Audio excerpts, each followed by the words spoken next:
J'ai toujours aimé cette vision qui consiste à observer, à regarder, à voir sa vie comme un tableau. Il y a sur Terre autant de tableaux, autant de couleurs sur les tableaux, autant de courbes sur des tableaux que de styles de vie. Et moi, ce qui me fascine en fin de compte, c'est de me dire que toi, que moi, que nous tous, nous sommes responsables de notre tableau. Qu'est-ce qu'on va peindre dessus? Qu'est-ce qu'on va en faire? Parce que la réalité, c'est que peu importe ce qu'il y a sur ton tableau aujourd'hui, eh ben c'est de ta faute. Donc soit tu te félicites, soit tu es dégoûté. Mais ce qui apparaît sur ton tableau, c'est toi qui l'as peint, et personne d'autre. Ce sont tes pinceaux, tes couleurs. Mais au-delà de tout ça, au-delà de prendre conscience que ce qu'il y a sur son tableau, bah, c'est soi-même qui l'avons peint, ce qui est magique, ce qui est fantastique, c'est que tu peux toujours continuer à remplir ce tableau à ta manière. Alors parfois, tu vas être un peu piqué de jalousie à regarder le tableau des autres. Oh, qu'est-ce qu'il est beau son tableau. Quelle courbe, quelle couleur, incroyable. Mais on s'en fout du tableau des autres. Le plus important, c'est toi, qu'est-ce que tu fais du tien, qu'est-ce que tu peins dessus.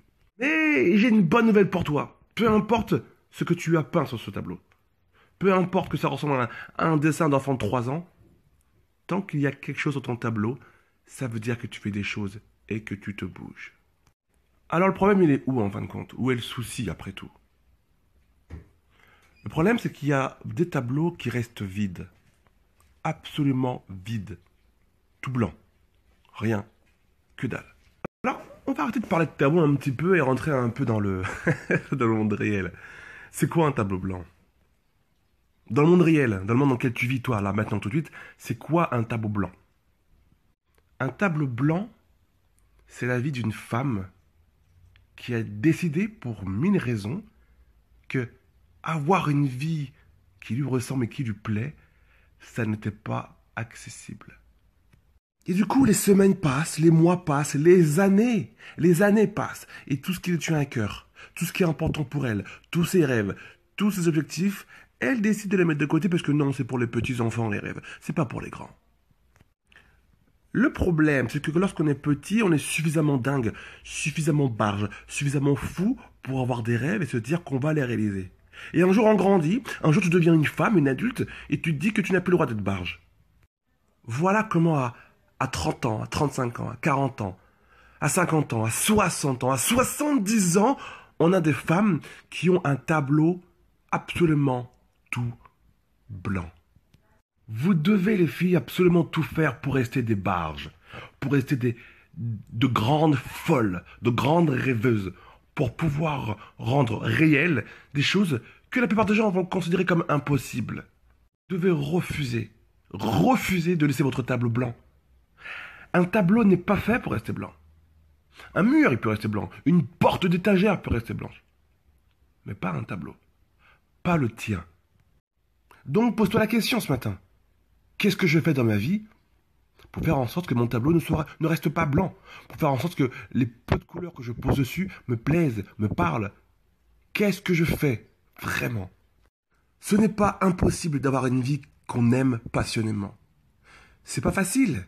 Ça demande de la persévérance, ça demande de la discipline, ça demande du travail. Mais ce n'est pas impossible. Et le problème, il est là. Vous êtes encore trop nombreuses, les filles, à croire que avoir une vie qui nous fait kiffer, profondément kiffer, c'est seulement pour les nanas de Melrose Place et Grey's Anatomy. Prends un pinceau et commence à peindre la vie que tu veux. Commence à choisir les couleurs que tu veux. Commence à choisir le pinceau que tu veux. Et crée-toi une vie sur mesure. La tienne. Pour toi. Tu peux et tu as le droit et tu dois faire de ta vie une œuvre d'art. Tu me suis? Une œuvre d'art, c'est pas forcément le succès financier. C'est pas forcément le pouvoir. C'est pas forcément la réussite professionnelle. Non. Faire de sa vie une œuvre d'art, c'est faire de sa vie quelque chose qui nous rend heureux. Tu te lèves le matin et tu es heureux de te lever. Tu te lèves pas le matin parce que il faut comme tout le monde, c'est la vie. Non, non, non. Ça, c'était avant. Il n'y a pas une seule femme au monde qui ne soit pas capable d'avoir une vie qui soit une œuvre d'art. À toi de te poser. de te poser les bonnes questions et de réfléchir constamment dans cette direction. De quoi j'ai besoin pour être davantage heureuse? De quoi j'ai besoin pour que ma vie me ressemble? De quoi j'ai besoin pour être épanouie dans ce que je vis du matin au soir, du lundi au dimanche? Et qu'est-ce que je dois faire maintenant? Alors que les choses soient claires, c'est évident, tu risques très rapidement, si tu te poses les bonnes questions et si tu commences à te bouger les fesses, tu risques très rapidement d'avoir une vie qui ne ressemble pas à la vie des personnes qui t'entourent. Tu vas très rapidement faire des choses différentes des autres. Je te rassure, n'aie pas peur, c'est un peu bizarre au début, mais c'est normal. Dans ce cas-là, dans ce contexte-là, ça veut dire que tu es en train de sortir de la masse. Et la question qu'il faut se poser en fin de compte, c'est est-ce que les gens qui t'entourent sont heureux? Est-ce que la masse est heureuse? Est-ce que les gens ont l'air, par défaut, épanouis et ont l'air de kiffer leur vie? Hein? La réponse est non. Que la réponse plaise ou pas, la réponse, c'est non.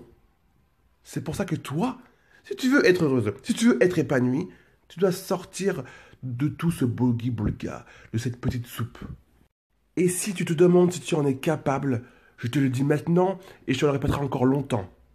Tu en es capable. Tu en es capable parce que tu es faite pour ça. Tu es faite pour être toi. Tu es faite pour être toi, tu es faite pour être différente, tu es faite pour courir après tes rêves, tu es faite pour réussir ce qui te tient à cœur, tu es faite pour atteindre tes objectifs, tu es faite pour briller, tu es faite pour être extraordinaire, tu es faite pour être toi. Il faut juste que tu décides de faire de ta vie une œuvre d'art. Il faut juste que tu décides de changer de type de vie. Il faut juste que tu décides de changer tes habitudes.